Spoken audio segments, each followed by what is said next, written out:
बिस्मिल्लाहिर्रहमानिर्रहीम।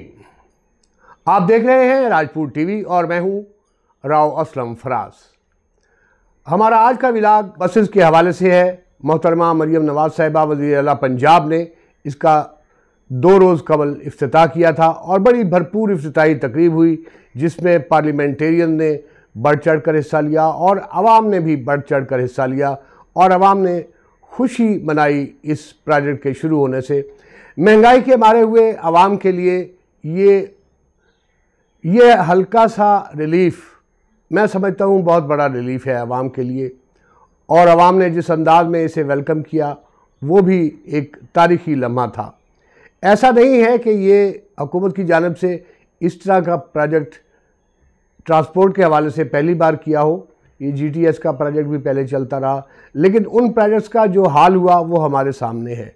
हुकूमत को भी चाहिए था कि वो इस पे गौर करती कि ये फ़िलाप क्यों होते हैं मंसूबे। ये मंसूबे फ़िलाप इसलिए होते हैं कि इसमें ट्रांसपोर्टर का सबसे बड़ा नुकसान होता है, वो साजिशें करते हैं। ब्यूरोक्रेसी भरपूर तरीके से कोशिश करती है कि इसमें सिर्फ उनका माल मंतर बनता रहे, उन्हें इससे गर्ज नहीं कि ये प्रोजेक्ट कामयाब होता है या फ़िलाप। ये ज़िम्मेदारी वज़ीर आला पंजाब मोहतरमा मरियम नवाज साहिबा की है। बहुत बड़ा काम किया, करोड़ों रुपए लगाकर बिजली की बसें यहाँ पे मंगवाई और उनका इफ्तिताह भी कर दिया, और ये सिलसिला पंजाब भर में शुरू हो चुका है। उससे बाद ज़िम्मेदारी जो है ये पार्लियामेंटेरियंस की है और मुस्लिम लीगी ओहदेदारों की है कि वो इसके इंतज़ामात इस अंदाज से करें कि ये मनसूबा फ़िलाप ना हो। सबसे बड़ा जो देखने में आया है, हमने खुद पहले रोज़ बस में सफ़र किया और तमाम तकालीफ को बनज़र गायर देखा। अवाम का एक हजूम था। इसमें वो लोग भी थे जो सिर्फ तमाशा देखने आए थे, या जो लोग सैर तफरी करने आए थे, या जो लोग कभी सरगोदा गए ही नहीं, उनके लिए बड़ा अच्छा मौका था।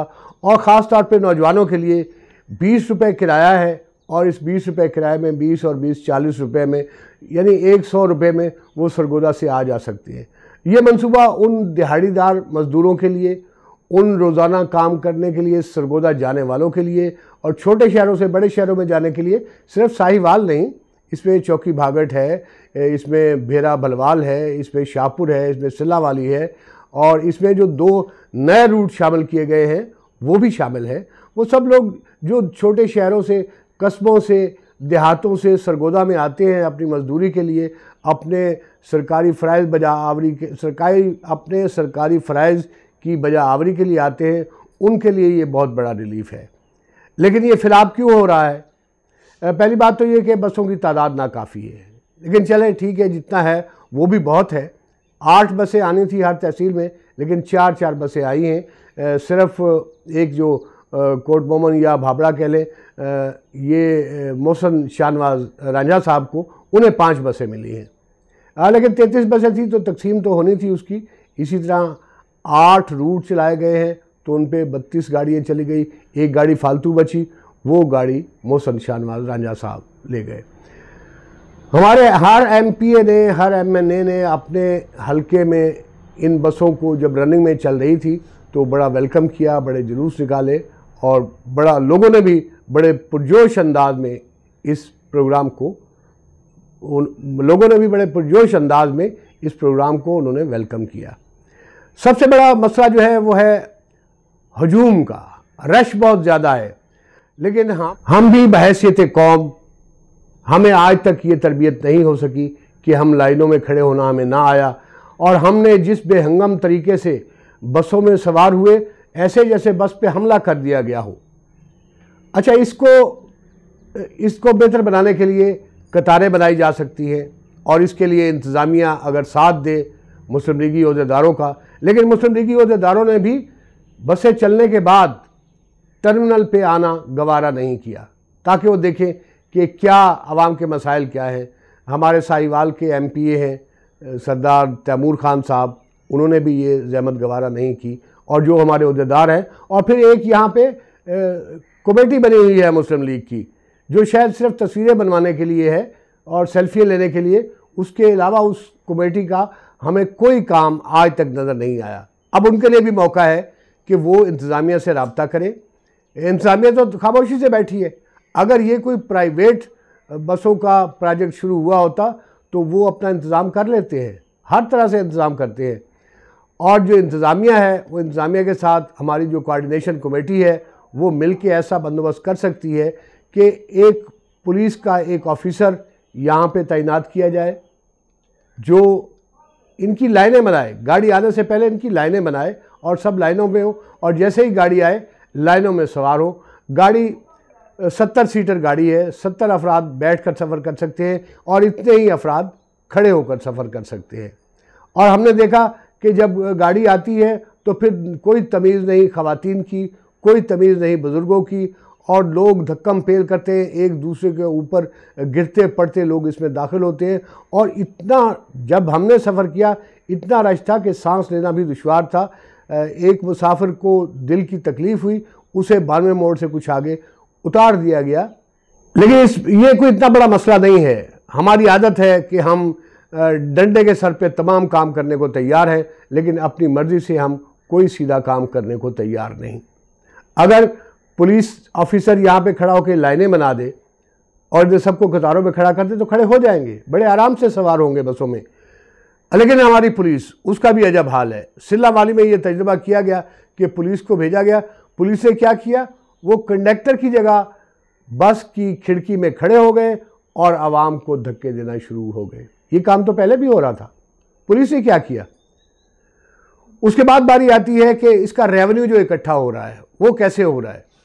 जो फेयर कलेक्टर रखे हुए हैं वो गैर जिम्मेदार आदमी हैं।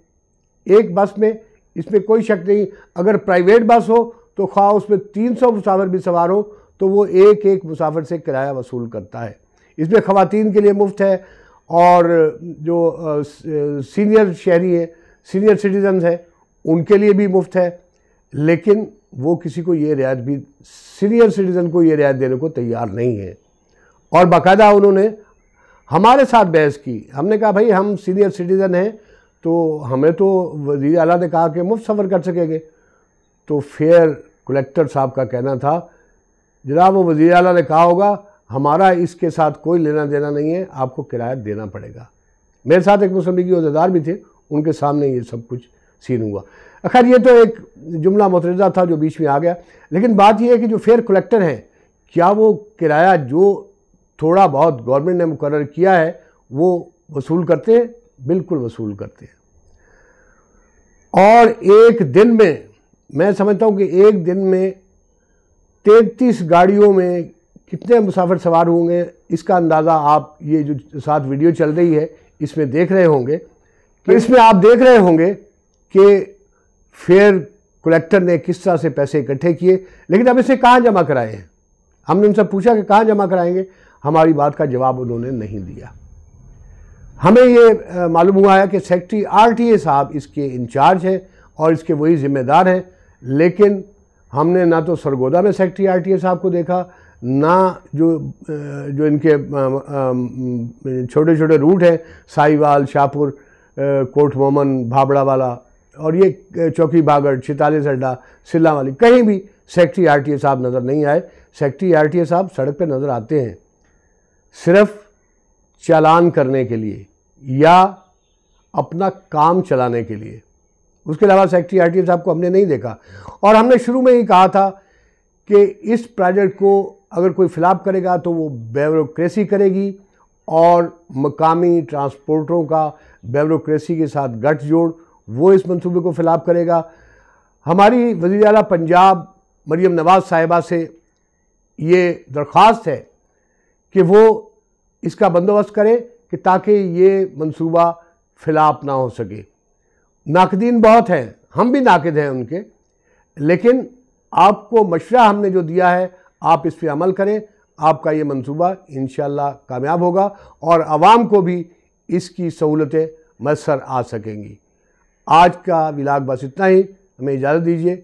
अल्लाह के बाद।